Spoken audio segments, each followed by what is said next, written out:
Hi guys, කොහොමද ඉතින් මේ තමයි මගේ වගාව. මේ සැරේ මම ගහලා තියෙන කීරිසම්බා. වතුර චුට්ටක් අඩුපාඩුවක් තියෙනවා. වතුර දාන ගමන් ඉන්නේ. පල්ලෙහා කොටස නම් ඇත්තටම වතුර තිබුණා. ඒ නිසා මම උදේ පොහොර පාරක් ඒකට ගැහුවා.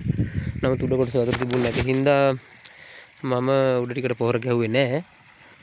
දැන් වතුර පාරක් ඇත්තටම ප්‍රධාන ඇලේ එනවා. ඒකෙන් මම වතුර පාරක් දාලා තියෙනවා.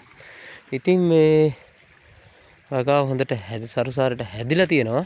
නමුත් මේවට කරන වියදම් තමයි චුට්ටක් ප්‍රශ්න වෙන්නේ. ලාභයක් තියෙයිද දන්නෙත් නැහැ. පොහොර මිටිය රුපියල් 17,000ට අරන් ගහන්නේ. ඉතින් ඔය වගේ තත්ත්වයක් තමයි තියෙන්නේ. මේ සැරේ මම කීරිසම්බා තමයි මේවට වගාවට යොදලා තියෙන්නේ. නමුත් වීමිලේ ප්‍රශ්නයකුත් මේ වෙනකොට ඇවිල්ලා තියෙනවා. අතර මේ වෙනකොට කීරිසම්බා වේලපු එක රුපියල් 150ක් විතර වගේ මුදලකට තමයි මෙහි කඩ මුදලාලිලා ගන්නෙ. ඉතින් ඔන්න ඕක තමයි තියෙන ප්‍රශ්නේ. අපෙන් 150ට අරන් හාල් කරලා යාලා විකුණන්නේ බ්ලැක් මාකට් එකේ 370යි 380යි 390යි පොළොන්නරුවේ.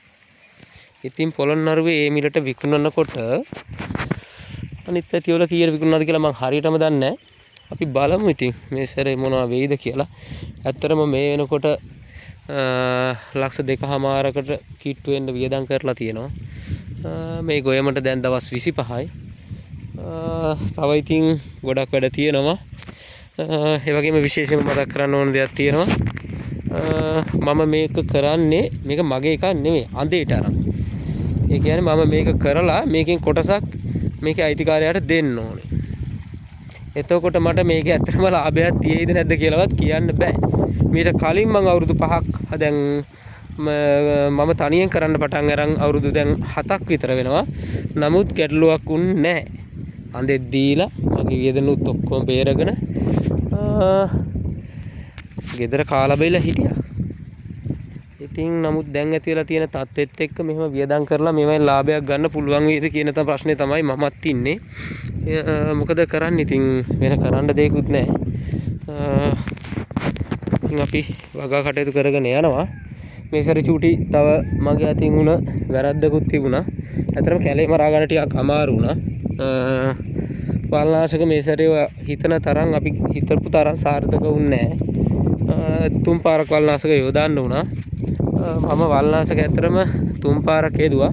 මේ කුඹුරේ හොඳටම හැදෙන කොටස කැලේ ගොඩක් තිබුණ නිසා මම වල්නාශක වැඩියෙන් ප්‍රමාණය ඉක්මවා එකතු කරා. ඉතින් මේ පේනවනේ කහ පාට වෙලා තියෙනවා. ටිකක් මම පෙන්නන්නම්.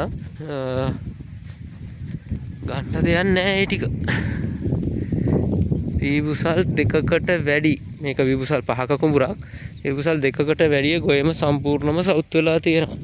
මම අද පොහොර පාරක් ගහලා බැලුවේ මේක සාර්ථක මේක ගොඩ ගන්න පුළුවන් වේද කියලා. අපි බලමු. මේ සම්පූර්ණයෙන්ම ගොයම් දිය වෙලා කුණු වෙලා ගිහිල්ලා වතුර බැඳලා පස්සේ තෙල් සැර වැදිලා තියෙන්නේ. ඒ වගේම ගොයම් සාර්ථක නැහැ චූටි ගොයම් තියෙන්නේ. දිලිරයක් ඇවිල්ලා ඔය කහ පාට වෙලා තියෙන්නේ. පොහොර පාරක් නම් අද ගැහුවා. යූරියා ගැහුවේ. යූරියා වලට නිල් කැට එකතු කරලා MOP එකතු කරලා කවලම් කරලා තමයි ගැහුවේ. ඉතින් අපි බලමු මම අප්ඩේට් එකක් දෙන්නම් තව දවස් 5ක් විතර. හරි. ඉතින් යාළුවනේ මේ ටික වතුර වැදිලා ඉවරයි. තමයි මේ ටික ඇතුළේ විතර වදිලා තියෙන්නේ. ටික ඔක්කොම වැදිලා තියෙන හොඳට. හරි. ඉතින් මේ තමයි මගේ පොහොර මිශ්‍රණය. ඇත්තරම මෙතන තියෙනවා අකර 2කමාරටම මරන් තියෙනවා නිල් කැට කිලෝ 20යි, රතු කුඩු කිලෝ 25යි, යූරියා කිලෝ 100යි. මේ මිශ්‍රණය තමයි මම එකතු කරලා තියෙන්නේ මේ දෙවෙනි පොහොර මුරේ. ඉතින් අද දවස් 25ක් විතර වෙනවා. දෙවෙනි පොහොර මුරේ ඇත්තට මම ගහන්න හිතුවේ කලින් මේක දවස් 30 පැනලා ගහනවා නම් හොඳයි. මොකද මේක මම කලින් ගහන්න හිතුවේ මේක චුට්ටක් වේලෙන කුඹුරා. මේ ගොයම ටිකක් කහ වෙන්න ඇවිල්ලා තියෙනවා. ඒ කියන්නේ පොහොර වුණතාවය පෙන්නන නිසා මම මේක චුට්ටක් කලින් ගහනවා. වෙනදර නම් මම පොහොර මුර 3යි ගහන්නේ. බලමු අපි. සමහර විට පොහොර මුර 4ක් මට ගහන්නත් වෙයි. හරියලුනේ වතුර වැදිලා තියෙන්නේ. රැය වේගෙන එන්නේ. අපි මේ ටිකේ පොහොර ටික ගහලා ඉක්මනට ඉවර කරමු. මම බෑග් එකක් හදාන තියෙනවා. මෙන්න මේ වගේ.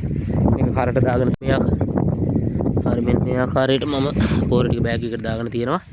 ඉතින් මේක තමයි මගේ ක්‍රමේ පොහොර ගහන.